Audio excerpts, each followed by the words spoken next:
Ladies and gentlemen, this is your captain speaking. Welcome aboard the Financial Independence Podcast.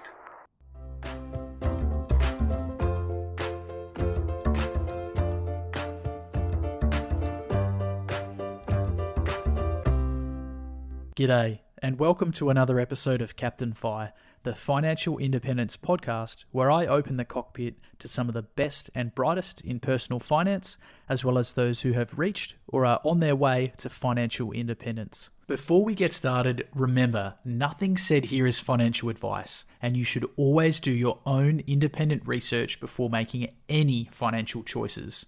With that being said, I hope you enjoy the episode and learn something new.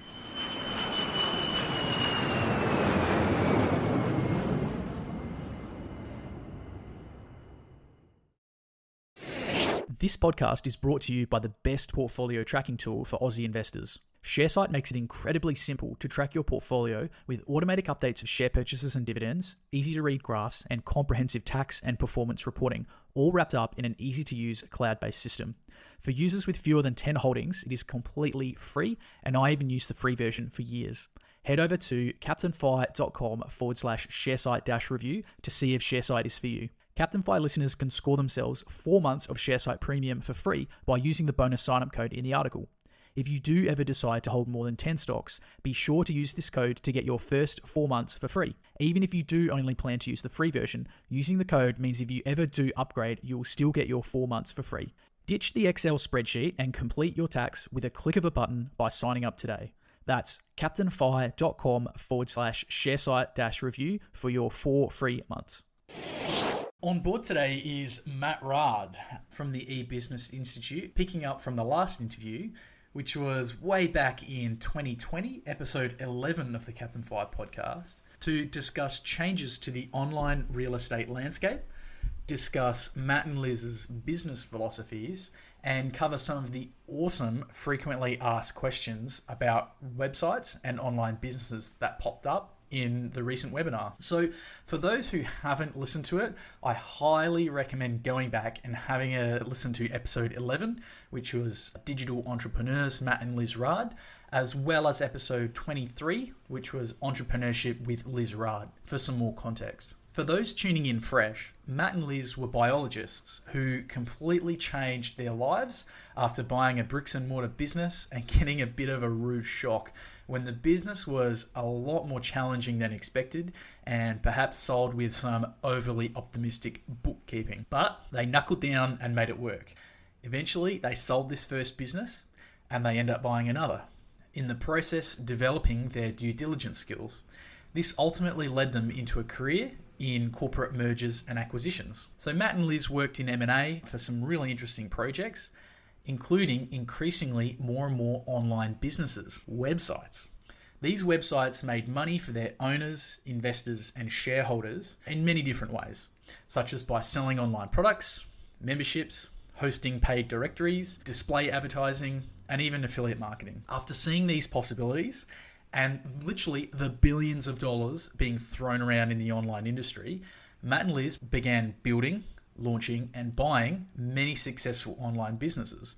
And this actually allowed them to reach financial independence as successful digital entrepreneurs over a decade ago. So these days, they run a thriving training institution called the eBusiness Institute, where they teach and mentor their students on how to do exactly the same thing: create online business for passive income. We recently did a live masterclass for the Captain Fi community, which really resonated. There were literally thousands of people attended. There were hundreds of questions submitted. We actually ran out of time, so we couldn't go through them all. So today, I'd love to go over some of the most common ones that were asked for the audience. Welcome on board again, Matt. Hey, what's new? Thanks so much for having me on, Captain Fi. It is wonderful to be back, and yeah, a big thank you to you and to your community. It was a real eye-opener to me to see all those questions. As you and I were just chatting about, literally I got hundreds come in before the masterclass, and I grouped them into commonly asked questions, and there were definitely some common themes. So it's fantastic to be here today and help maybe go over some of the more common questions that were answered. Yeah, it was just brilliant. I think I really got a lot out of your answers personally. And I thought also probably help a lot of people who are, thinking about maybe going into an online side hustle, or even those who have plenty of websites or maybe a full-on online business themselves. So yeah, I thought there was a heap of value that was put out there. It's an exciting world, particularly in the moment with being online. And you were just asking, how's life for Liz and I at the moment? Actually, it's really busy. Captain Fire, I'm meant to be semi-retired, and it's so not that. It's too exciting. I can't see myself retiring at the moment. I have no desire to retire because there is so much opportunity. You see it because you're in our private community as well, and you see some of the people that we interview and hang out with, and we're all going gangbusters. It truly is an amazing time in the world, and particularly in the online space. Yeah, I just thought of a new title for the episode. I think I'm going to call it No Desire to Retire. Yeah, see, I know you guys are all in the FIRE movement, right? And I'm a lot older than all of you. I'm in my 50s. And it's funny, I guess it's worth saying that at the outset. Liz and I have no desire to retire. We never have done. Our number one driver, though, is freedom. And so it's time freedom and financial freedom. That's what's always driven Liz and I. Because of our background, we grew up on farms, and also monetarily things were very tough for me as a kid, and I never want to go back there. And I think that's imprinted on me. And so for me, my values are all around, as is Liz's, is around freedom. But the retiring bit, I don't care about. As long as I don't have to work 9 to 5, I'm a happy bunny. So Matt, how do you and Liz manage your time as financially independent business owners? What do you actually do day to day? It's interesting that we go through phases in life. There's times when we really step on the accelerator, and I'm happy to work long hours because I'm on projects. Particularly, this sounds funny, but you'll get this. We live in a very hot part of Australia, so in Brisbane, and in summer it gets super hot. We're very outdoors. You can't go outside in the middle of the day to exercise and do the stuff that we do. We go out in the bush a lot. So that's when I like to, sounds weird, but I like to work. So firstly, in the course of a year, there are times when we can goof off and do nothing and hang out, go away on holidays with the kids. And we've got 2 young kids. Or Liz and I will take lots of weekdays off and we go out riding mountain bikes. So that's normally in the shoulder season in either autumn or spring, because the weather is perfect for mountain biking then. And we do a lot of that. But then when it's in the middle of winter or middle of summer, that's when we will step on accelerator and we'll work longer hours. And that's basically how, I guess, our year flows out. But the main thing that we do here is we prioritize what we do based on our life goals. As you're on our high-level coaching, we teach this to our private students. Is exactly how we do it. We plan out, we have what we call our master plan. So we plan out our goals for the next 5 years, and then we will just work backwards from that. And then whatever it takes to achieve those, that's what we do on a week-to-week basis. So Matt, this question popped up a couple of times, and actually I've been asked it before, and I've even asked it of you before, which is, why do you and Liz run the eBusiness Institute if you are financially independent? We get asked that a lot. That's a really good question. It's a passion project, and that's what it started as. So people kept asking us to teach them, what do you guys do? And then what Liz and I do is every year at the end of the year, and flowing into the beginning of the new year, we sit down and we decide, where do we want to go for the next 12 months? And we set our goals and we look at each other and we go, all right, do we want to do this again, this coaching thing and running the eBusiness Institute? And for many years, we're on the edge with it. And then there was a particular group of students that we took through who was the first time we'd ever done it. We just, sounds funny now because Captain Fire, we do this all the time, but we ask for feedback at the end of the course. And what they wrote just blew us away. We got essays, pages and pages of what people got out of the course. And we had no idea that we were having that much of an impact on people's lives. And we tend to train older people, like people who are wanting to transition out of careers that they're not happy with and work from home. And we give them not just the strategies of how to do that online, but we also give them, as you're finding and what some of these questions are going to be about, it's not just about what we do online, it's also about entrepreneurial thinking and how Matt and Liz run their day-to-day lives and what can we learn from that, and just a whole way of changing around people's lives. Liz and I take it for granted because that's how we live our life. And we had no idea we were having that sort of an impact. So I think it just really impacted us, and we found very personally fulfilling to realize we're having that much of an impact on people's lives. So we just went, we're going for it. And the other thing too is a lot of people who have this idea that, okay, when you make a lot of money, you're going to sit back and retire. But you got to remember back then, I was in my early 40s. It's too young to retire. I don't think I could handle sitting around doing nothing. When I say retire, I'm not working 70-hour work weeks or anything like that. And we don't have to work if we don't want to. That is the best feeling on the planet. So the reason we run the eBusiness Institute is because we want to, we're passionate about it, and of course we make good money. It's a very successful business. But at the end of the day, we're like any entrepreneur out there. We don't want to stop because it goes beyond being about the money. Obviously, it's not about the money because you don't need it. It's about the satisfaction of building a business and changing people's lives. And it's interesting, as some of the people we hang around, they're a lot older than me, and they're all in exactly the same boat. They're all self-made, hugely successful individuals, entrepreneurs, and they don't have to work another day of their lives. And I mean, Liz have coffee with these guys and we help them with their businesses, and they help us with ideas about, okay, Matt, in 10 years time, you're going to be our age. Here's how life can look. And all of them are still working. So I don't know whether you find that surprising or not. These guys are worth tens of millions of dollars and they're all still working and they're not slowing up, and it keeps them young. Now, having said that, what you've got to realize is when I say working, they're not working 70-hour work weeks and stuff, okay? They've got life balance. What's really interesting is in my community of immediate entrepreneurs that I hang out with who could all easily, in inverted commas, retire, what we're all about now is life balance. So making sure we're spending time with our families whilst we're building exciting businesses. It's all about life balance. Going away on lots of holidays, taking time out, riding mountain bikes, that's huge for us personally, and having that freedom to do whatever we want in life. To me, that is retirement. It's not about sitting around on your butt all day watching Netflix. That would just get way too boring. And that's the other thing, if I can throw it in there as well, that you want to think about. When we first hit that financial independence goal, you got to remember, so Captain Fire, you know Liz, you know her very well. Can you imagine her sitting around doing nothing? Absolutely not.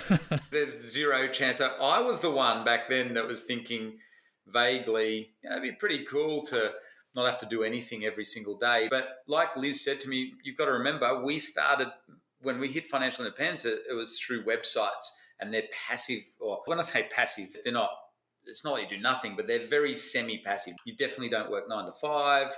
You only have to work on them sometimes once a week at the most. We very quickly became pretty bored because you get very insular. So you've got to think about this. Say you own a portfolio of 10 websites and they're semi-passive. You're not really communicating a lot with people. They're not those active websites like e-commerce sites. So for us, we found ourselves in this, and I know everyone's sitting there going, wow, that's my dream. But literally, we found ourselves sitting at home. I remember when it happened, we looked at each other and went, this is cool. We don't have to work anymore. And we're looking at our beautiful property. We're on acreage up in the hinterlands of the Gold Coast. And we're just like, far out. This is the best. But then what do? You don't have to work anymore. You don't have to turn up. These sites were super passive, really. And that's when we just started hanging out in groups, and because there's no human interaction with them, or very little, except with our team. It's not like this at eBusiness Institute. I get to talk to people all day, every day, and that's a buzz. I absolutely love it. I'm chatting away to people. I'm networking. I'm working with clients. There's always something happening. It's really good fun. Sitting around with a passive site sounds great, but like I said, someone like Liz, and even for myself, it's funny. It doesn't suit her personality. She needed social interaction. So honestly, that's one of the other reasons why we jumped into this, to start teaching people what we do. It's a really important point you bring up. And for a lot of people, I think we focus so much on the accumulation phase in the journey to FIRE. I mean, this whole thing is about retiring. So everyone thinks about retiring, but they don't really think about what they're retiring to. So I guess that's about having that meaningful engagement, having that activity, that social engagement, and just really being part of a community. It's kind of funny because I'm in a position now where, similarly, I'm no longer flying for a job, but I'm really enjoying building and writing for these websites. Particularly, I love working with the Captain Fire community. Like, the fire community is awesome here in Australia. I've got a couple other sites that are my passion projects. So really loving the aviation site, love the gardening site, and it's a lot of fun. So with the aviation site, for example, I'm able to keep my finger in the pie, so to speak, with aviation. I get to talk about aviation, which really has been the passion of my life for, nearly 2 decades. So it's been quite a while. It's been quite a while that I've been totally obsessed with planes, I should say. So I can still get my aeronautical fix. So yeah, it makes sense when you're passionate about something that you want to continue doing it. So I totally understand why Liz and yourself wanting to continue to run the eBusiness Institute, and you're changing lives. I mean, I'm super grateful having gone through web dev and digital investors and recently graduating champions. It's been a huge help and a massive change of life for me, which I guess leads me to my next question, which was, you do get a lot of feedback and you change the courses and then you update them. So does that mean now I've got to go back to the start? Because it's been a couple of years since I graduated Digital Investors. So have there been any major changes since I finished it in 2019? Yeah, we've just completely overhauled the due diligence process. The essence of it hasn't changed at all, but we've more updated it because, as Liz and I are really passionate about content sites, so we've more geared it to specifically content sites, particularly in this day and age. So in the past, we used to buy a lot more informational style sites, so sites that sold memberships or ebooks, but they're a bit more complex. There's more moving parts to those for beginners. So what we've done in the Digital Investor Program, us personally now, we just love content sites. That's the main way we've always made our money. And so, yes, we have definitely updated the program and are still in the process of, we're going to make some more changes later on this year, because there is a boom and we can see what's coming for the high valuations, or I won't say high valuations as such, but I just very strongly believe that content sites are the assets you want to own going into the future over the next 5 and 10 years. So we have changed the due diligence process to better reflect more buying of content sites. And also the whole course is more geared to building and renovating content sites now. Now that's funny because I want to touch on mindset at the end because I've got an awesome question that came through. But yeah, this is definitely something that I'm working on. And, I got to say, I admit that I have struggled on the due diligence aspect. And I think I was only really confident enough to buy my first website because I was actually buying it from an eBusiness Institute Champions grad. So I had a lot of trust in them and the system because I had been building the content sites myself and I'd sort of held back. I was a bit scared to go out and actually buy one. So in that 90-day plan, I wanted to go buy a site. And also more recently, I've been thinking about scaling back and selling a couple of my newer sites to reduce my workload. So yeah, that's on my list of goals on my 3-month plan. So the next question I wanted to ask, what can you tell us about Champions and how can it help people become financially independent? It's an awesome program. It is a training in entrepreneurship.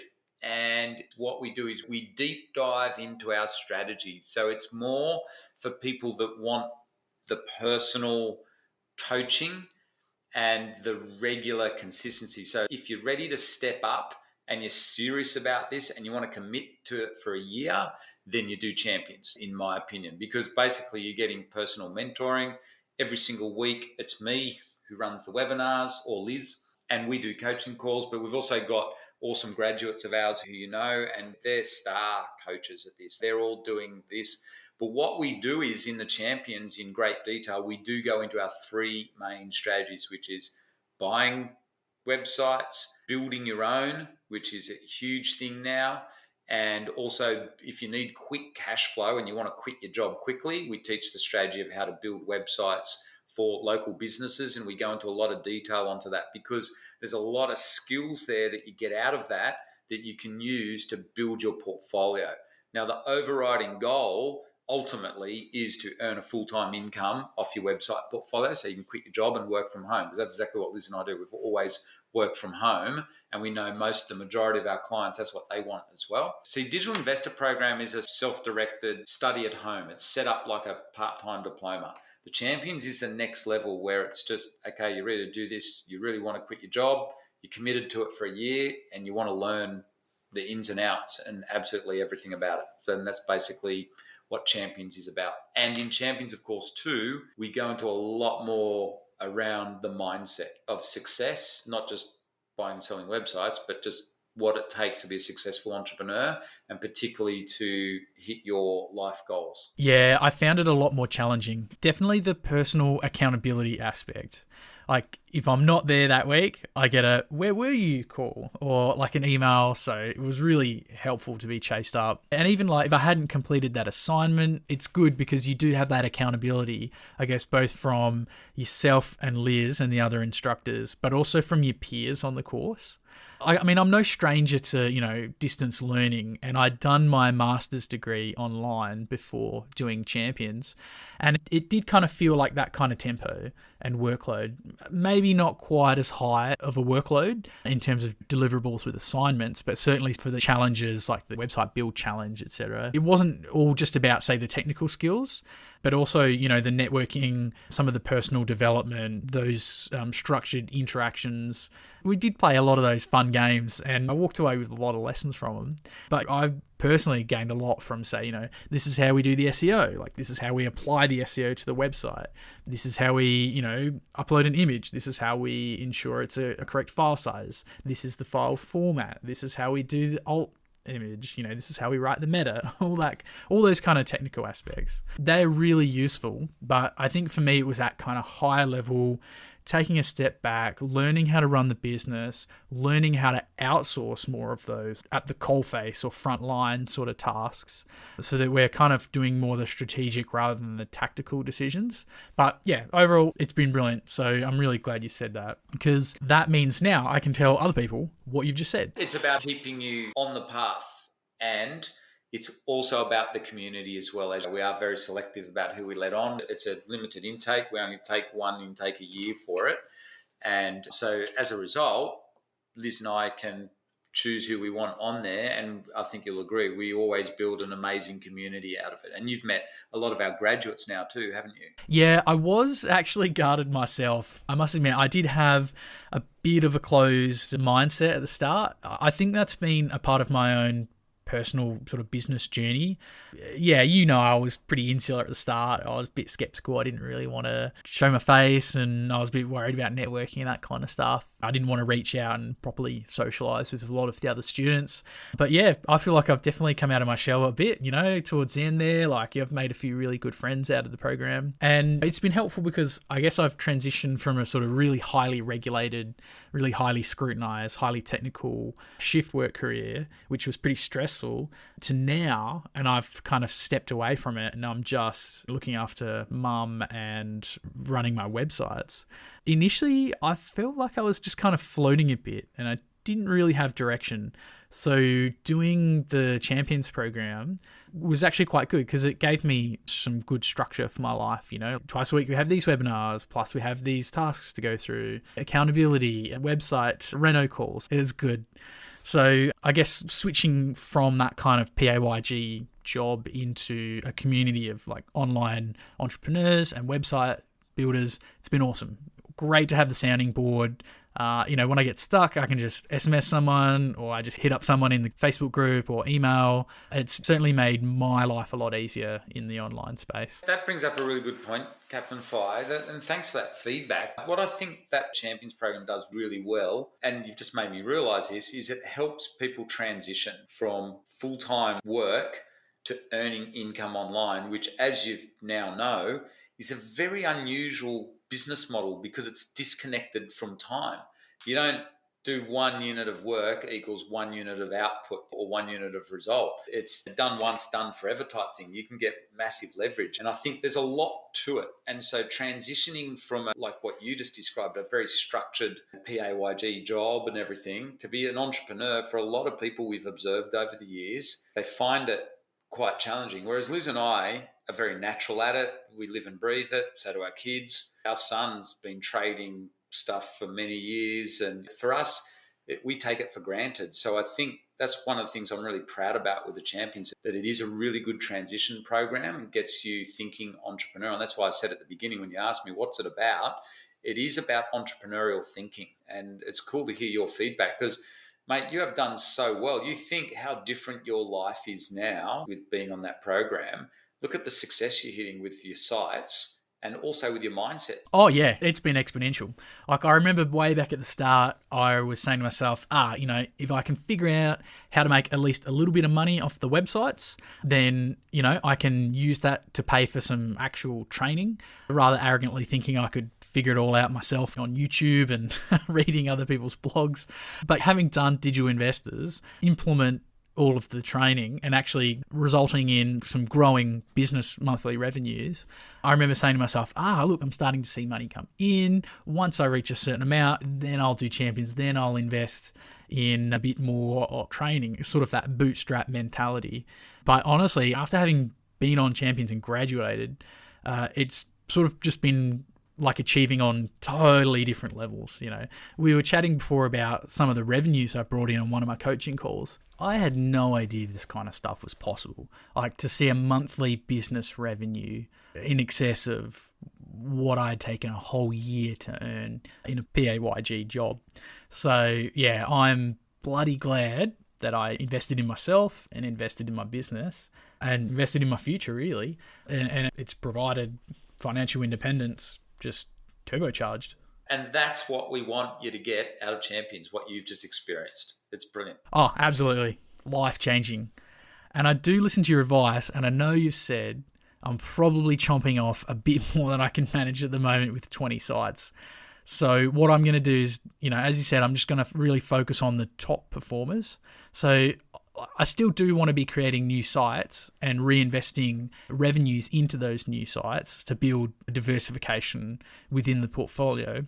But at the same time, definitely trying to focus on those MRIs, using the Matt Raad formula, which I will ask you about in a second, and leads me to my next question. And this did sort of come up in the masterclass we did. Some of the people have been put off by some of the aggressive marketing by the eBusiness Institute. Why do you guys do it that way? And is this the kind of thing we should be doing with our businesses? Absolutely. People don't ask enough. So people hide in their shells. And it was one of my big mistakes that I made when I was younger, my personal story, because I share it in the Champions Bootcamp, private boot camps. But I was very shy and it cost me a lot of money and a lot of pain as a result.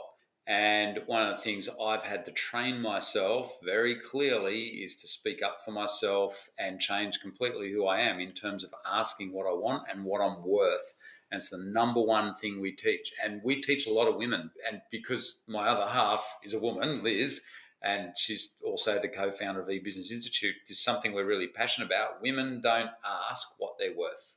But as you know, Captain Fi, in Champions are a lot of ex-professional women as well in high-paying jobs. And what's the number one thing they all say to us? We work way too long hours because the boss tells us to. And these are high-flying lawyers, project managers, all sorts of things. But one of the key things we teach is mindset-wise, you need to ask what you're worth and you've got to be bold about asking. Otherwise, you're not going to get what you want.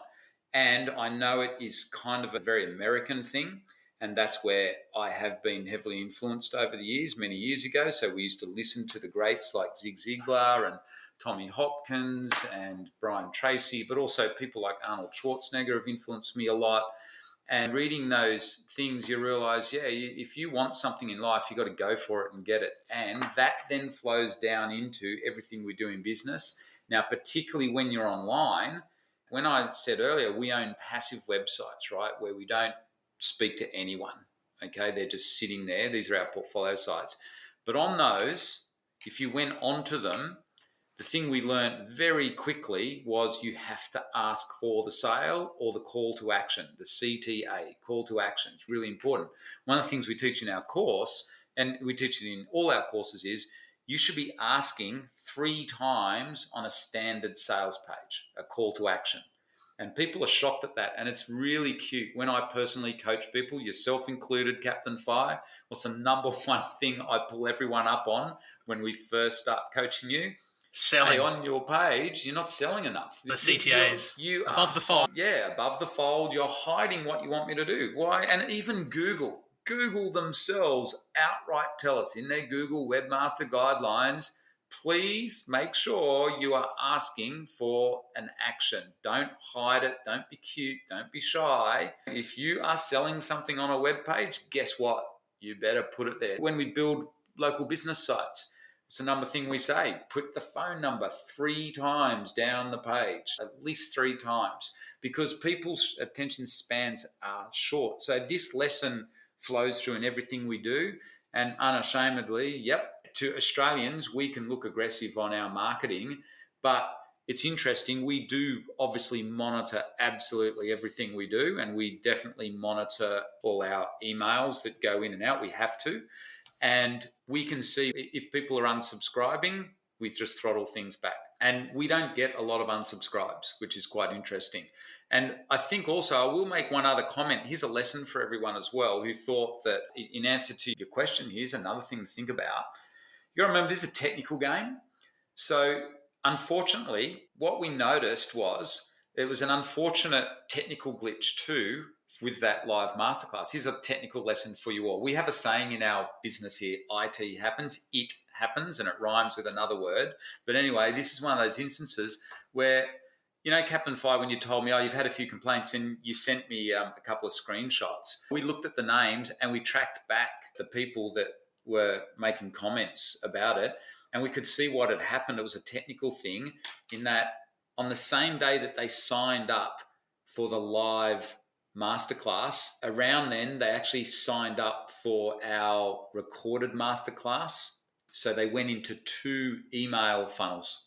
So they got twice the amount of emails. So definitely that would have looked spammy to them. So sometimes you got to realize when you run a website, our website's a complex beast. There's a lot that goes on that's automated. Okay, we automate everything. Whilst I've written all those emails, or it's me and Liz and our CMO Chung, we all write them together and we sit down and brainstorm them. And basically, most of our emails are all about student success stories to inspire people, right?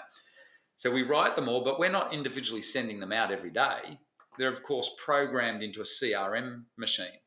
So when there's a glitch in that, it's not a glitch, but if someone signs up on 2 of our lists, they're going to get hit with the same emails twice or similar emails twice.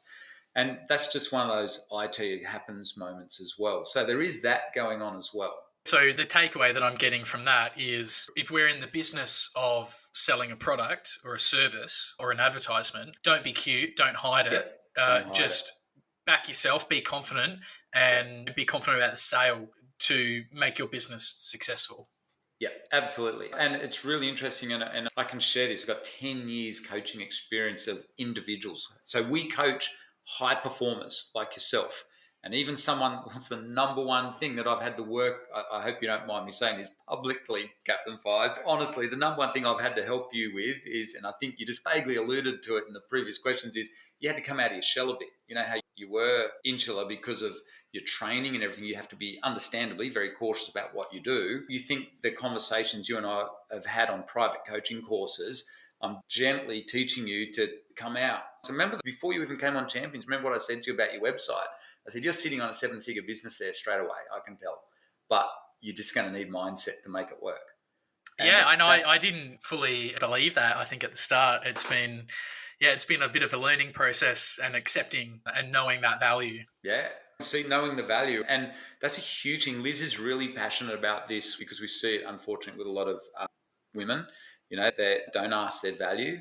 And I just want to reiterate, it is an interesting observation for Liz and I over the last 10 years. What we say is, what we love about what we do is, when we work with people on their websites are like a view into their personal lives. I can always tell what's going on in someone's life by looking at their websites. And it sounds funny, but once I start coaching with them, I can figure it out because I can see they're hiding. Why are you hiding your brilliance here? How many times have I said to people, your about page, like, you've toned it down. I know how good you are. Let's bring that out. because we've got to make it pop. We want to get people excited. Or on your page here, you're not asking for the call to action. Why isn't it repeated 3 times? You've hidden it way down the bottom somewhere. Or if their site's a big mess, I say, well, where else in your life are things a bit messy? And then we get to the real cause of what's going on. So it's cute, this journey of earning money online. So we're really good at teaching the structural stuff. But at the end of the day, it always comes back to mindset. Do you have a side hustle?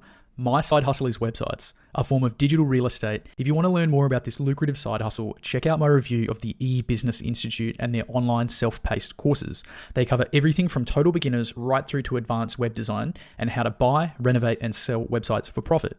As a graduate of Matt and Liz's courses, I can't thank them enough for the valuable web skills they gave me, and now I enjoy growing my portfolio of websites for income. Captain Fi listeners can register for free access to some of these courses by signing up using the link at www.captainfi.com/ebusiness-institute-review. Build your portfolio of digital real estate and start using websites to make money today.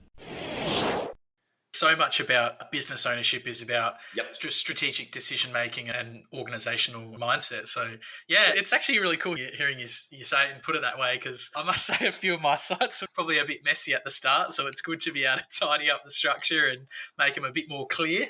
Yeah, and that impacts your life.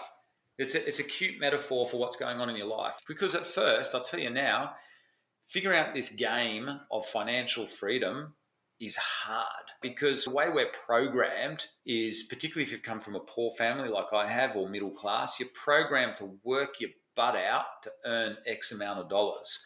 And man, that's hard to overcome. And then you get into an environment like the online space where you can literally make millions of dollars in the space of a couple of years. You're like a kid in a candy shop, and you think it's going to be wonderful. But all the crap, all the baggage, the subconscious baggage that's sitting in your head that tells you got to work hard to earn money starts coming up. And that's why, it's an unusual space online, and it becomes a metaphor for everything going in your life. Once you start working out that mindset stuff, we're good at giving you the skills how to do it. That bit's easy. We can teach you that easy. It's once you start freeing up all the other stuff, then the money starts flowing. That's our observation of what happens to people in this journey, because everyone says, oh, Matt, my dream is to have a passive website like Captain Fi, Nathan and Alexa in our community. They have that website that you've seen it, makes $8,000 a month, and they literally work on it 1 week a year, and you know exactly what they do. All they do is just tell their staff what to do on the site. Yeah, they do the keyword research, a little bit of SEO, get the content plan out and push that to the contractors. So you imagine that. Now, everybody says that's their dream. So why aren't they doing it? Why isn't everyone doing it? Because there'll be a lot of mindset. Because when it comes down to it, if you could earn the average wage in Australia for working 1 week a year, it's going to mess with your head if you've got blockages sitting there. Yeah, it's been a huge, I wouldn't say crisis for me, but it's been definitely a pain point and a learning point for me to try and work out, how do I actually structure my day? Yes. Do I feel like I actually deserve this level of income? Right. And, I realize actually, and I know this is probably going a bit off topic here, but I've been seeing a therapist. I've got a lot of things going on in my life at the moment. Most people know I'm dealing with some family health emergencies and some issues of my own, and transitioning from full-time PAYG job into online business. It's been stressful, and I'm grieving a career to some extent, but working through some of those issues with a therapist has been really powerful for me. And I actually realized that when I got super obsessed with the financial independence, retire early movement and saving money and working out on how little I can live so that I can invest more, getting to really unhealthy, I know you and Liz call it the baked bean millionaire, living on the 90% savings. Right. And I was doing that. That was a crutch for a very unhealthy work environment. And I'd prioritized saving rather than the other side of the equation, which was how much can you actually earn. And so, I'd indoctrinated myself in this dogma of, no, I can't spend money. I must save. I must work really hard. I'll do more overtime. And it became really unhealthy. So learning to run an online business has been, it's been like a challenging process, but it's been life-changing. I think a lot of our students go through that. And that's what we're really good at, helping people with that transition journey. Because like you said, it is very challenging. And just so you know, and all your listeners know, you heard me allude, most people that we coach are 40 or 50 plus, And obviously, a lot of our community, as you know, Captain Fine, is why we also keep things very private within the community. Most of our community have been through lots of things. There's a lot of people with serious health challenges or other stuff that's happened.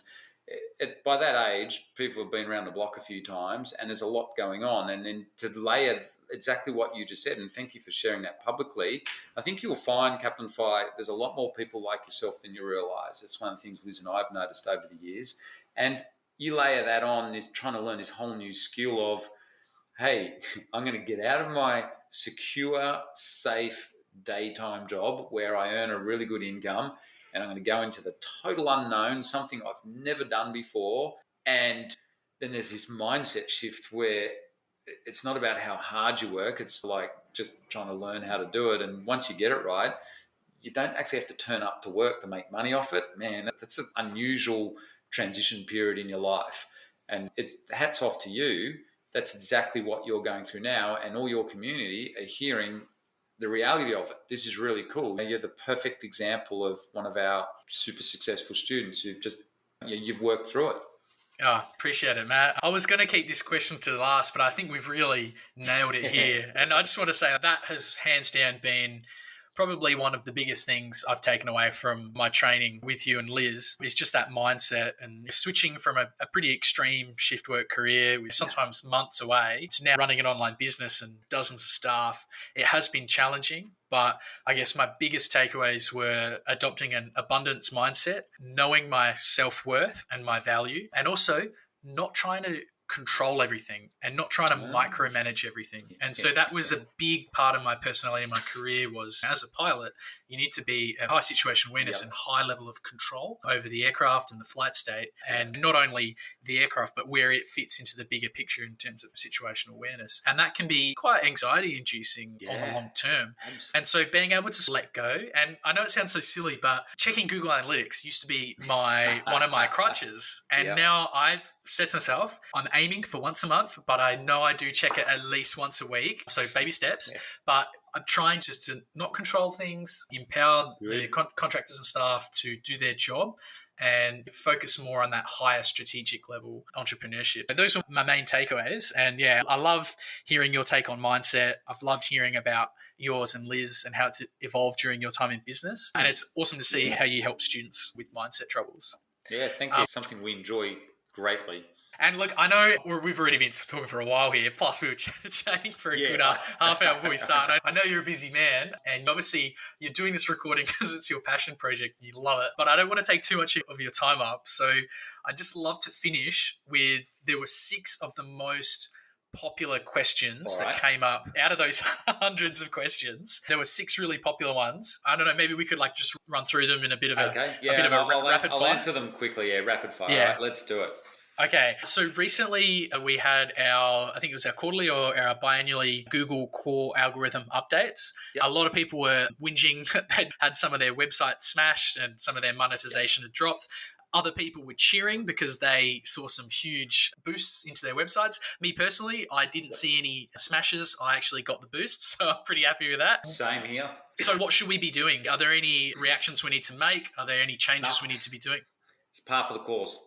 Get over it, folks. You're an online entrepreneur. It happens every year. So first thing is, I know I'm sounding blunt there, but seriously, don't panic. The main bit of advice is don't buy into the emotion of the panic, because the dust always settles. Google always does this, and they go way overboard on the first one. And you got to be careful. You got to remember, the naysayers are the ones you will pay attention to, like anything in life. This is why I keep saying, seriously, being online is like a metaphor for life. And you look at any other thing, it's always the naysayers that we pay attention to. And they're the ones that will be most vociferous online. And you better be very careful listening to people who aren't experts, because quietly behind the scenes, there's other people who are not panicking at all. And it's business as usual. And the people that are getting the boost, you won't hear from them. They don't care. So first and foremost, my advice is, in these situations, don't buy into it. And then it's just using common sense. Chances are there's a problem with your site somewhere, and you just go through, as long as you're doing high quality content, it always bounces back, always. Google's out to hit the spammers. So the algorithms are actually really good. Normally what happens is They go overboard and it's stressful at first, but then 6 months down the track, you realize it was a blessing in disguise because you've fixed everything up. You can always fix it. There's always a way to fix a website, always. Awesome. So be careful of the Chicken Little, the sky's falling That's in it. Yeah, crowd. We see that all the time when we're talking about like share investing and property True. investing. There's always the doom, Yep. the naysayers. And what is it? If they say it long enough, eventually they'll be right after a decade or so. Right. Yeah. But so the algorithm updates are actually there to help you. We're doing it. Better. Yeah, they make us better because we're focusing on that white hat SEO, that good quality content to help people make an informed purchase decision. And it's a guideline because where you want to make the big wins, or where I believe our community can make the biggest wins in this industry, you got to think long term. And so where we make the biggest wins is by beating the spammers. So the spammers are out for the short-term benefits, and they will cut corners and they'll do dodgy stuff to rank their sites and things like that, and they'll try and take the easy way.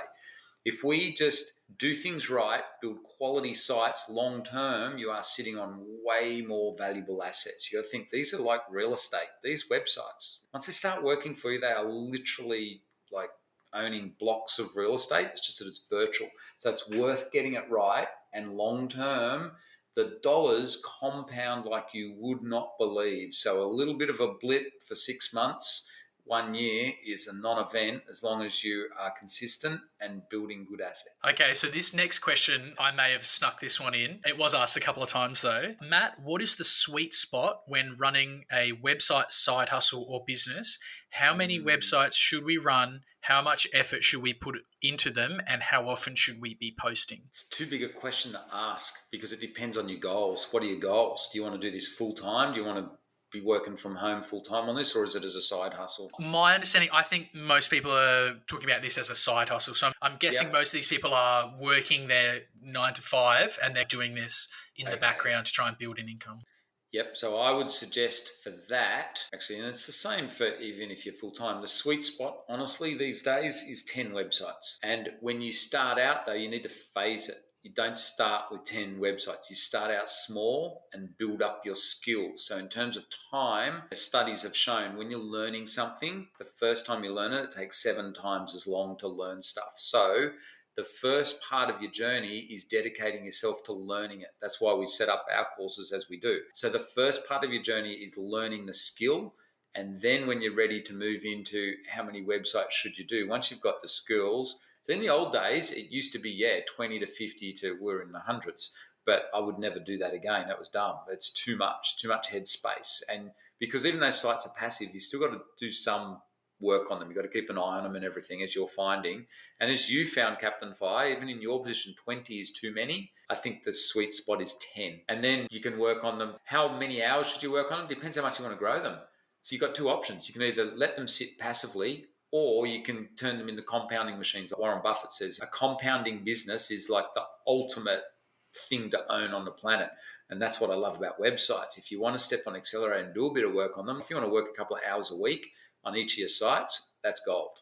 I think that's a compounding machine. So it's the crawl, walk, run kind of strategy. Yeah, perfect analogy. Brilliant. And we'll run with that.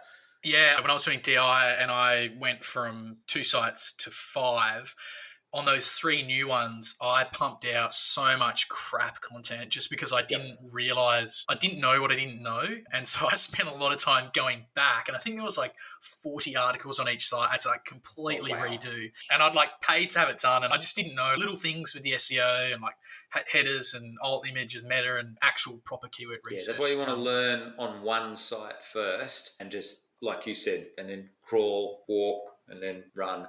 Yeah. When you're ready to step on the accelerator. So with content, I'm working on a yearly, like a 52 article a year content plan. So 1 a week. So generally 1 article a week is a pretty good number. Yep. Yeah. Awesome. And it depends how much you want to grow it. Like on some sites, we don't even bother with that. I've got a couple of sites got about 50,000 visitors a month, and I only work on them once a year, and I'll be lucky to post 5 articles a year. Oh, wow. Yeah, so you should see some of the sites that are out there. And as someone like Ewan, who we interviewed, he just sticks 20 articles on. He batches them. Yeah, you said 20, and he just leaves them. He just leaves them. That's only 20 articles a year. That's it. Yeah.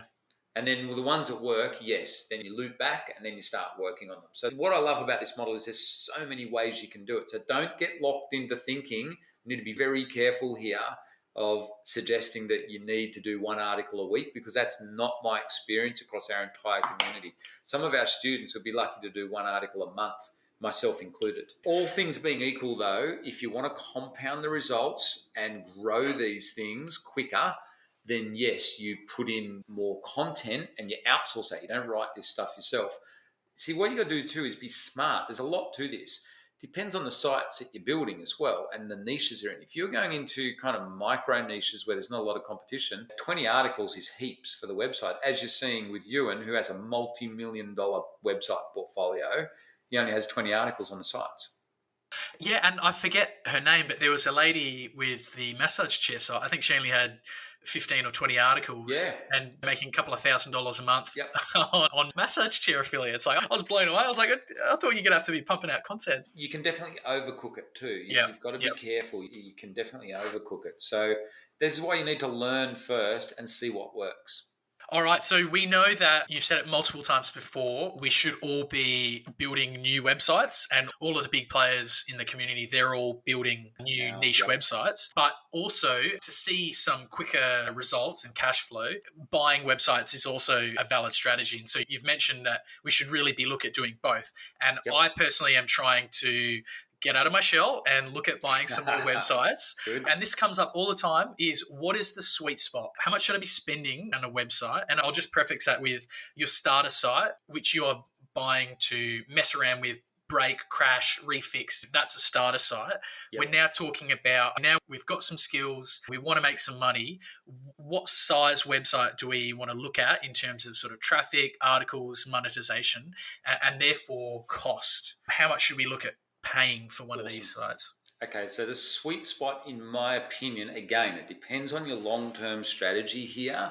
I'm going to suggest for most of your people listening, it's probably very similar to our community. If you're doing it as a side hustle and if you want to stay safe, the sweet spot really is, when you know what you're doing, in that $5,000 to $50,000 price range, and preferably under 20 grand. You know why? Because it's one of the world's top website brokers who only sells 8-figure websites, right? He said to me, and I think it's on our interview with him, Thomas Smale from FE International, as he said, Matt, with an 8-figure website, it takes a lot to grow it much more. With your clients buying websites under 20 grand, he goes, wow. Because I was telling him that, in my opinion, that's a sweet spot.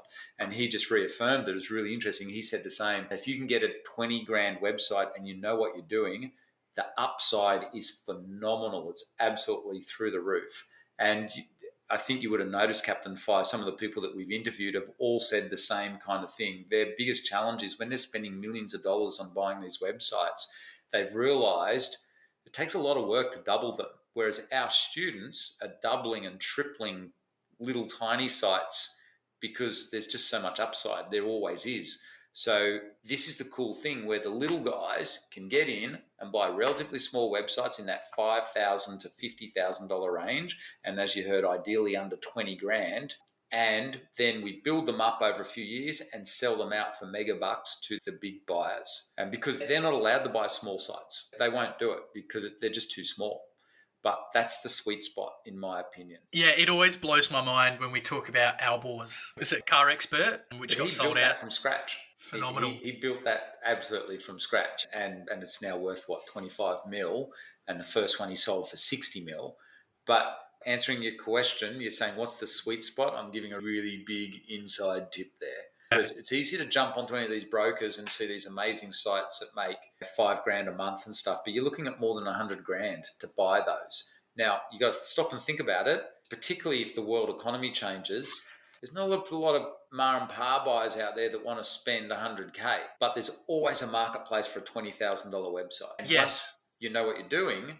Like I'm saying, you can't really lose, because if you double it, which is pretty easy to do on a $20,000 website, you've just doubled your money. So you own 10 of them, you're sitting pretty sweet with a pretty high cash flow. So how do we value a website How has this changed over the last few years, and do we expect to see valuations change going forward? Okay, really big question. And seriously, if you want a more detailed answer, go and watch our masterclass, which I'm sure Captain File will point you in the right direction for that. And this is something we go into a lot of detail in our course, because there's a lot to how do you value a website. That's 30 years of me being in business, just being able to teach people how to do it. But in essence, websites are valued exactly the same way now as traditional businesses, which is a multiplier of the profit. So they're generally valued in the current market on a 2 to 3 times the yearly profit. So if a website makes 100 grand a year, it's probably worth anywhere from 200 grand to 300 grand. And the thing that's changed over the years, though, is when we first started online, we were buying them on a 1 times multiple. So websites were really cheap because they just were unheard of. Like you, Captain Five, no one could believe that these passive websites were making 10 grand a month. So people just ignored them. So we literally used to pick them up for 1 time. So you can imagine how much money we made very quickly. But to me, remember my background is buying and selling bricks and mortar businesses. To me, it's just business as usual. It's the normal valuations. And it's a really good question that you ask. Where do you see valuations going? I think they'll still grow over the coming decade, particularly on content sites. Good sites will always sell for a high multiple. And no matter what happens with the economy, you got to remember these things are cash cows, okay? They keep pumping out cash. So there's always a buyer for a cash generating business, whether it's online or offline. So I've been through the GFC and I was selling multi-million dollar businesses then. And I can tell you, even in the middle of the GFC, there were still buyers queuing up to buy the good businesses. And it's exactly the same with online businesses, no matter what happens with the economy. So in terms of valuations, I think they'll have parity. They're parity with bricks and mortar. Okay, if the economy goes up, then the valuations go up even more. If the economy tanks because there's a recession, yeah, some valuations will change, but there's always a buyer out there for cash flow generating businesses. If you're ready to level up your investing, then studies show that automation and removing human error is going to be the key to your long-term success. That's why I switched to automated investing through Pearler using the Pearler Auto Invest feature. Pearler provides some of Australia's lowest brokerage costs, and many ETFs are even brokerage free through them, which keeps more money in your pocket. Pearler are chair sponsored through the ASX, which means your investments are securely held against your individual HIN, and there is no doubt as to the safety and security of your investments. Pearler have a host of tools and features to help you reach financial independence quicker, and you can even follow me and see all of my investments through your Pearler login. You can read all about Pearler from my comprehensive review at www.captainfire.com/Pearler-review, and for an exclusive invite code and free trade, use sign-up code CaptainFire. So with COVID, we saw with people not being able to travel, some people in the travel niche, their websites were hit. They weren't being able to make money, just people weren't able to travel. But now that the borders have opened up, that's a really hot niche at the moment. Always has been. Yeah. The best way.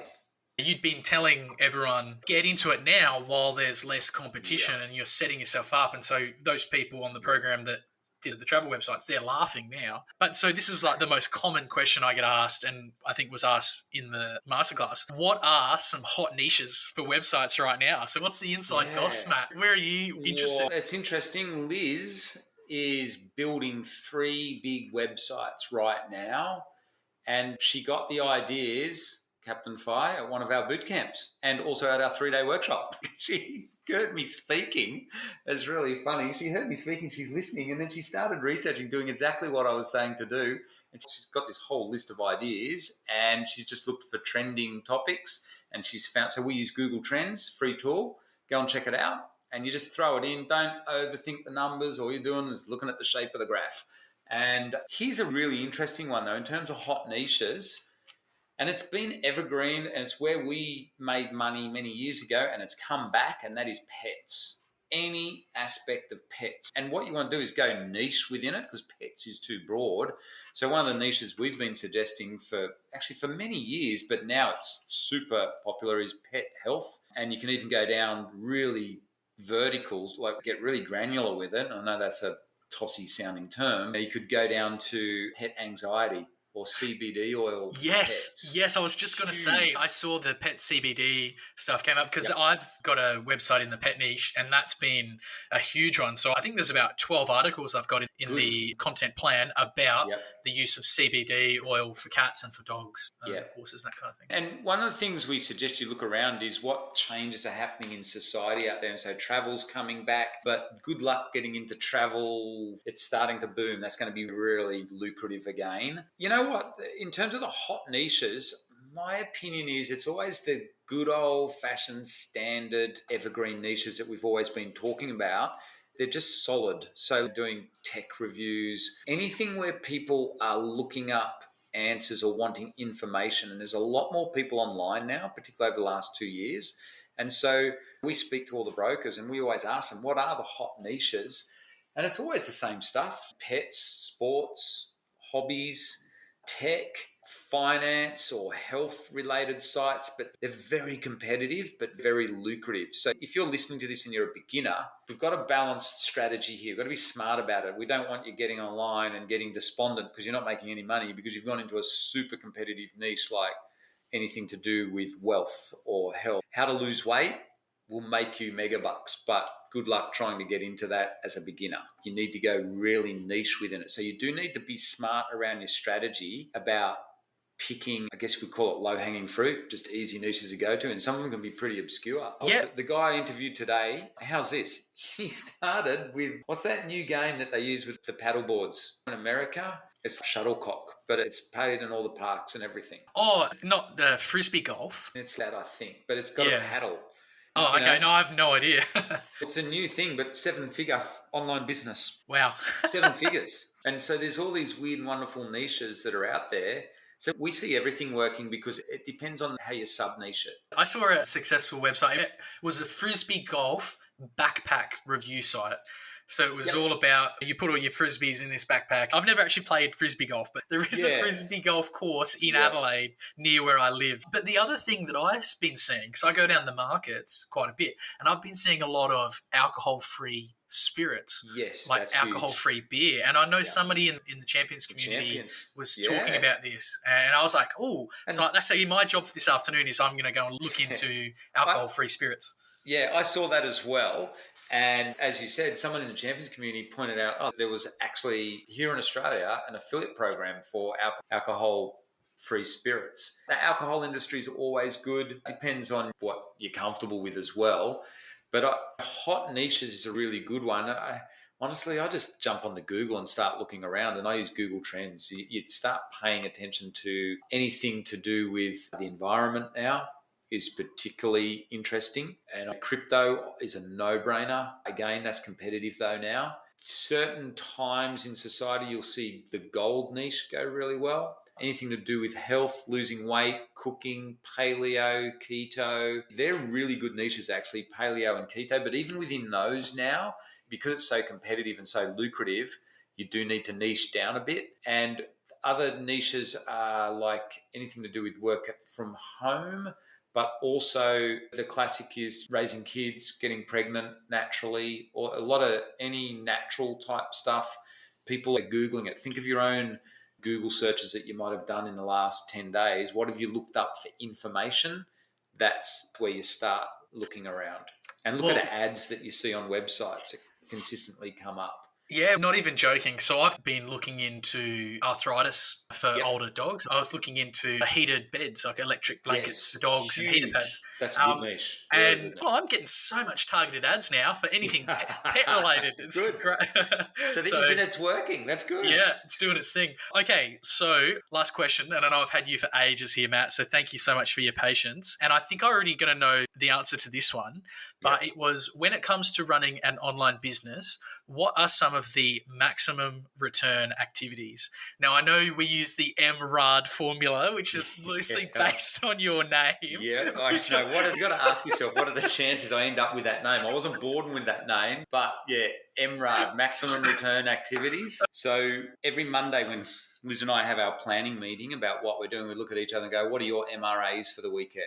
And we call it your maximum return activities. What can you work on that's basically the big rock stuff? It's not the minutiae. It's not answering emails and all that sort of stuff. What are the big things that we can do to move the needle? Captain Fire, your specific question is, what are the MRAs when we own an online business of portfolio websites? And is that what you're asking? Yes. What are the maximum return activities for a portfolio website? Yep. So great example is Liz right now, as you just heard, she's building. So we're building from scratch 3 sites. Actually, it's probably about half a dozen all up. So our MRAs on those, because it's the build phase, right? Building from scratch, because it's just a no-brainer to do that these days. The main MRA is keyword research, without a doubt. And then getting the content created. That's pretty much what it boils down to. Sounds easy, rolls off the tongue really easily. Hey, it's a walk in the park. As you know, Captain Fire, there's more to it than meets the eye. But that's essentially what it boils down to. So Liz is saying to me just this morning, one of the sites that she's looking at building, she goes, oh, Matt, you should see all these cool keywords that I found. Actually, you said it too, just before this, when we were chatting before the interview. You said exactly the same thing. Oh, Matt, found some really cool low-hanging fruit keywords now. Once you learn this stuff, it's pretty exciting. All us geeks can hang out and say, man, I found some really cool keywords. You wouldn't have thought a year ago you'd be having those conversations, would you? No, it's like the data or like the information it's gold. It's like virtual gold. Yeah, and then you can't sleep at night because you've come up with some gold. And Liz was pretty excited this morning. So she's found a topic and then she's gone down the rabbit hole in it, just sits there at the laptop at the kitchen table while I'm working away in here. She's just out there quiet time. And so MRA, maximum return activity that she can do before we start the build of this website. So we've told our techie, here's the domain name. We want you to install the website on it. We're going to be posting content on there soon. So Liz is just sitting there with quiet time, deciding what are the main keywords that we want to go for, what can we reasonably achieve over the next year or two. So a little bit like you, and we're going to post 20 articles on there initially to get a foundation. And that's pretty much the MRAs, deciding what are the best keywords to put onto here. We'll put that into content and then we'll get that posted. Then we're going to sit back and see what happens with it. And we're just rinse and repeat, rinse and repeat, rinse and repeat.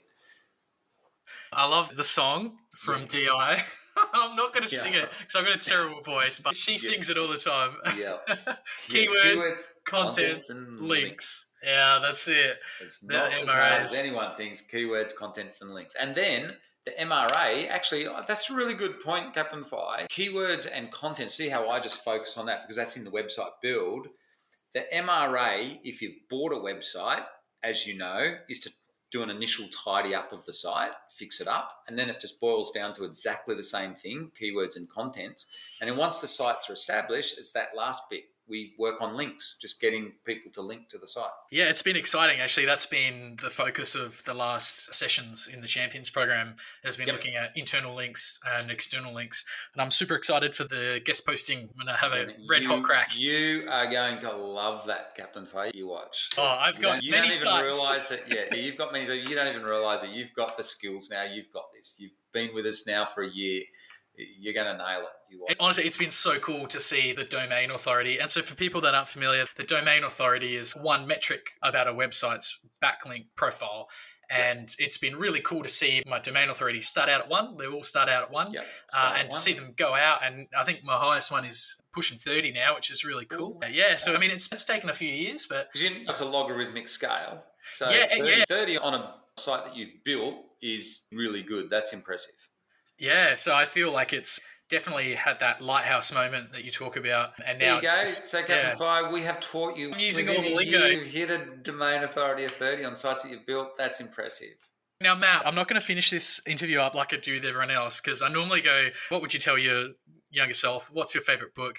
Now, I already know yours because you already told us back in 2020. So I just wanted to give you a massive shout out and say thank you so much for your time. Thank you. Really appreciate you and Liz and all of the work from the team to get the masterclass up. It was awesome. It was 3 and a bit hours. There was so much information and value out of there. So thank you. I set a Matt's personal record. That's the longest I've ever done a Q&A because I wanted to get through all the questions that all your community asked. And everyone stayed on and was just asking all these questions. Anyway, it was really good fun.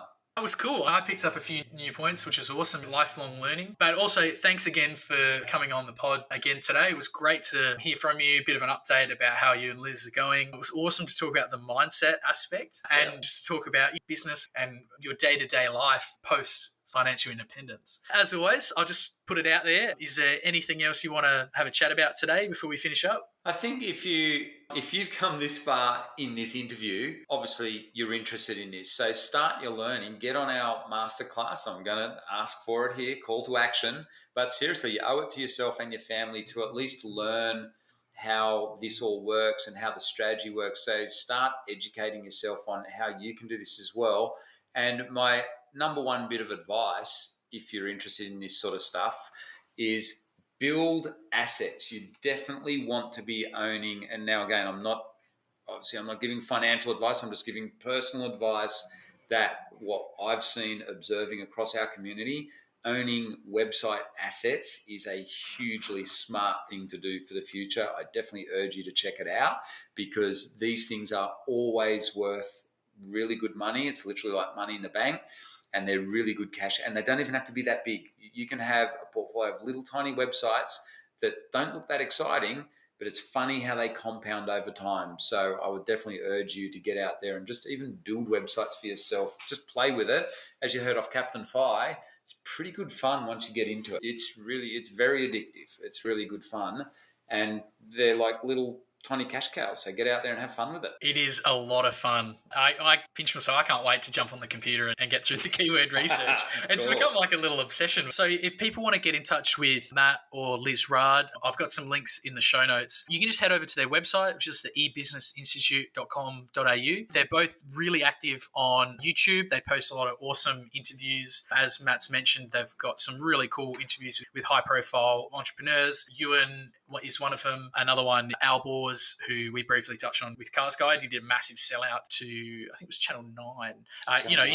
Channel 9, the $60-something million. Amazing.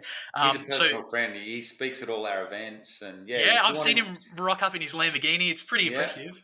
Yeah. So check them out on YouTube. YouTube and our blog is probably the best spot because what our mission is to inspire people to do this. And so we love sharing stories with successful people and our students and people like yourself, Captain Fi. I would encourage anyone that's interested in this to go and listen to those stories. You just got to see that it can be done. Then you can get out there and make it happen yourself. It's good stuff. So don't be afraid. Jump on, watch some of the videos. It's pretty inspirational stuff. I've got a breakdown of my experience with the eBusiness Institute courses, and so that's on captainfi.com. But also, don't be afraid to check out the other interviews that I've done with Matt, episode 11, and I think the one with Liz was episode 23. So again, thanks so much, Matt, for your time today. It's been great. I look forward to logging in tomorrow afternoon for the next lesson. Looking forward to seeing you there, Captain Fi. Awesome. And your awesome comments that you're very participative, which is great. It helps inspire everyone. No, that's cool. And thanks so much for having me. And it's definitely a pleasure being on here again. My pleasure, mate. Catch you next time. No worries. See ya. Ciao.